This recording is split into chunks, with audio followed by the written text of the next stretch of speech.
Save it now, we're all in on October with part 2 of the 31 horror movies that you need to watch this month. What's up, cretins? What's up, creeps? My name is Chris. I'm the only person talking horror on the internet. From new releases to milestone anniversaries, from holiday celebrations to underseen exploitations, these are movies 11 through 21 of your 31 to watch for Stalktober 2025. Is that like corn stalks or like stalking somebody? Either or. I didn't see that one coming. Love it.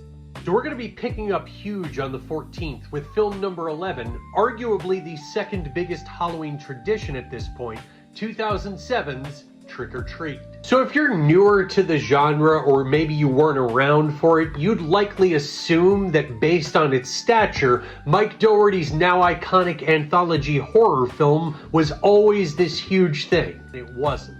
Story goes that Warner Brothers was all in on Trick or Treat, going as far as to include a promotion on the original run of DVDs of 300. And 300 was a huge movie. They sold tons of these, and as you could see, it advertised that Trick or Treat was coming to theaters in October of 2007. Warner Brothers, for some reason or another, got cold feet, they held the thing, and ultimately released it straight to DVD in 2009. They were ready to throw the thing out and take the tax write-off the same way they did with Batgirl and Salem's Lot. Yeah, fucking Doberman. They should have just let that one die. No, they shouldn't have started it with Doberman at the helm in the first place. But I digress. Trick or Treat was brought to life by one thing: fan demand.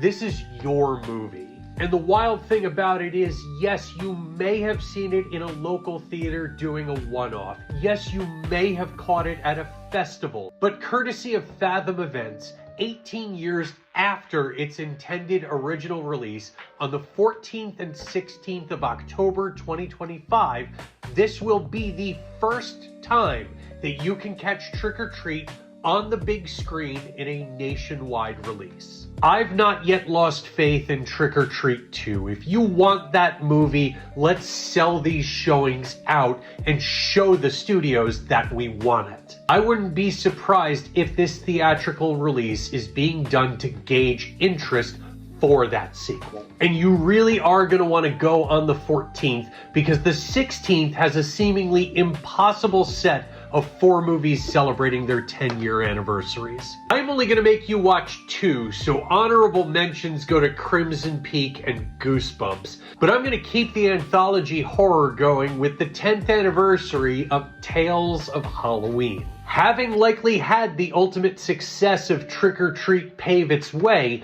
Tales of Halloween was conceptualized as a series of loosely connected shorts, all happening in the same town on the same Halloween night. Difference between this and Trick or Treat is that Tales of Halloween has different writer-directors for each segment. And those directors are like a murderer's row of 2010's horror, including the Descent and Dog Soldiers director Neil Marshall, May and the Woman director Lucky McKee, Repo the Genetic Opera and 4 of the Saw movies director Darren Lynn Bousman, Grace director Paul Solet, and more. Plus a stacked lineup of all-star horror actors including Adrienne Barbeau, Caroline Williams, Lynn Shay, Barry Bostwick, Barbara Crampton, and many more leaves little to be desired. I love every segment of this movie, even though I am convinced that Bousman's segment directly plagiarized Satan's Little Helper. And you know I love Satan's Little Helper. But it's just too close. He didn't write it though, so don't go at him, but watch both and tell me you don't see it.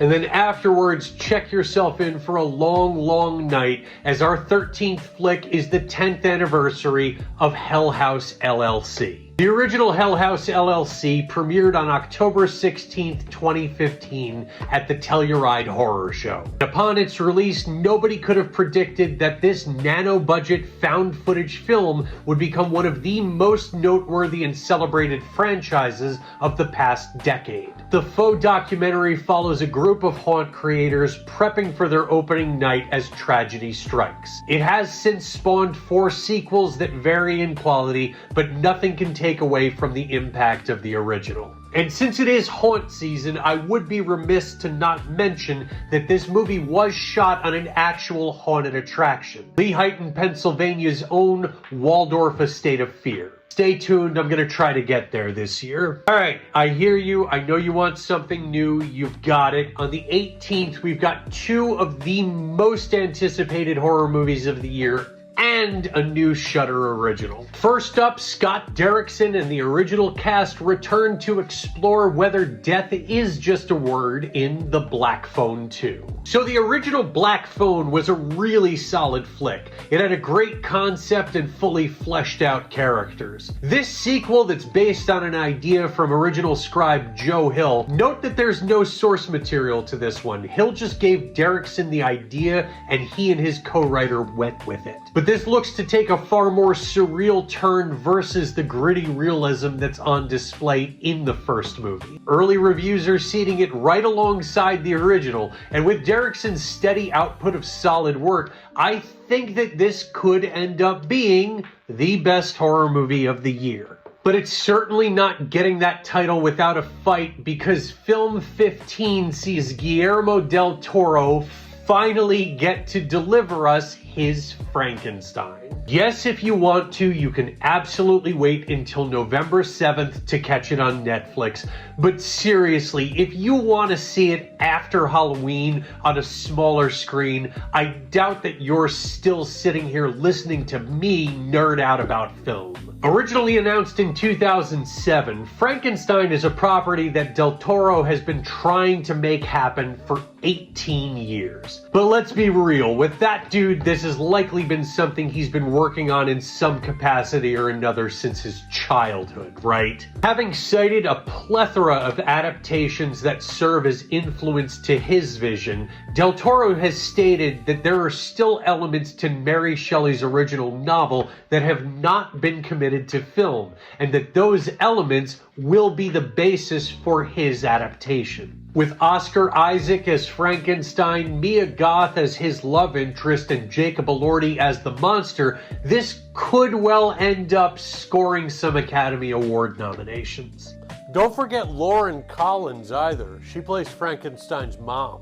Why does that sound As Paige Michalchuk, without the sex kittens, from Degrassi, Next Generation. Wow, that's not a comeback that I anticipated, but I'm here for it. Well, whatever it takes, I know I can make it through those two movies and a third, because I'll also be watching the Shudder original, Other. Olga Kurilenko, I know I fucked that up, stars as Alice, a woman who returns to her childhood home following her mother's passing, where she has to unravel a mystery while an ominous presence lurks about. To me, Other looks like a Lynchian nightmare, and it comes from David Moreau, who apparently follows the belief of striking iron while hot, as he just delivered last year's Mads.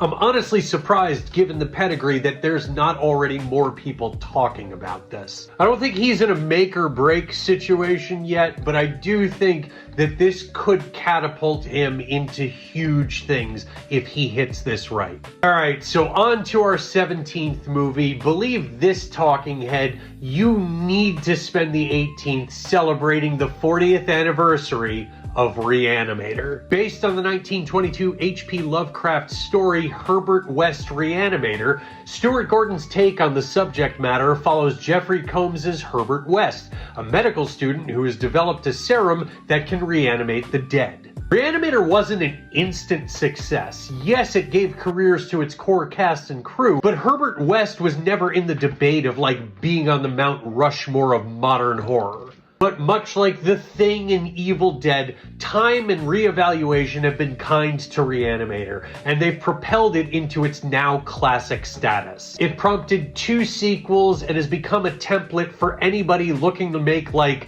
a batshit crazy, effect-laden horror movie with a touch of snarky wit. Its influence has been huge. You can't tell me that this looks like this by accident. Alright, cat dead details later, we need to jump to the 22nd for one that I didn't see coming. The Hulu original remake of The Hand That Rocks the Cradle. Two of the best scream queens working today, Micah Monroe and Mary Elizabeth Winstead, are paired off to square off in the retelling of the 1992 original thriller. That original released at a time when murder thrillers had all but replaced horror movies, and it told the story of a nanny who was trying to slowly edge out the mother of the family that she nannies for. It was a huge hit, and it actually had a Lifetime remake in 2023. But this one looks to go for the throat and be the most horror-leaning entry into the now franchise, as Michelle Garza Cervera, the writer-director of 2022's Huesara the Bone Woman, is the hand that's rocking this cradle, and thus the hand that rules that world. And finally, we're going to be closing off part 2 on the 24th with a trifecta of terror that you cannot miss. First off, Shudder releases Queens of the Dead. Set in modern-day Brooklyn, New York, this horror comedy will follow a group of, quote, drag queens, club kids, and frenemies who must put aside their differences to fight the flesh-thirsty undead when a zombie apocalypse breaks out during a warehouse party. Moreover, this will be the feature film debut of filmmaker Tina Romero, the daughter of the godfather of the undead, George A. Romero. So what does that make her, like the goddaughter of the undead? No, because, she's his daughter. She can't be the goddaughter because she's the daughter to the godfather. That's not how that works. So then what, like first cousin of the undead? Only if George or his wife were siblings with the undead's parents? I don't know that that was the case. So then, what? Second cousin twice removed of the undead? Fuck, man, nobody... hold on.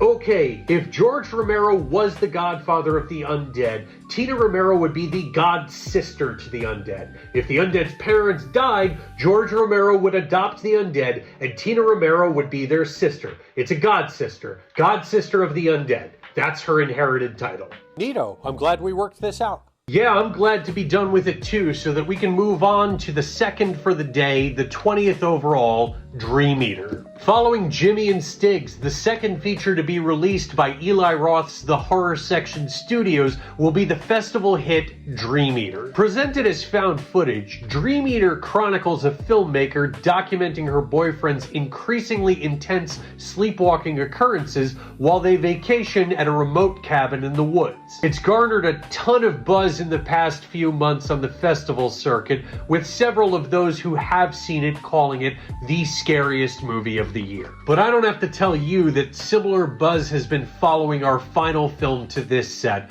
also releasing on the 24th, longtime YouTube critic Chris Stuckman's debut feature, Shelby Oaks. Produced by Mike Flanagan and picked up by Neon Pictures, Stuckman invites us into the world of Mia Brennan, a woman searching for her missing sister in the abandoned town of Shelby Oaks. I know that there's paranormal elements to this movie, but I heard early on that this is one to watch as blind as possible, so I don't know anything else. Got nothing else to divulge on it. And you should be happy about that, right? Last thing I want to do is give it away to you. So there you go, cretins. That's going to do it for the second third, creeps. Do all these things. Let me know which of these you're going to be watching in October, and I'll be back in a few days with your final 10 to take you to and through Halloween 2025. As always, this is all just a matter of opinion. See them yourself, make your own decisions, remain critical, support horror.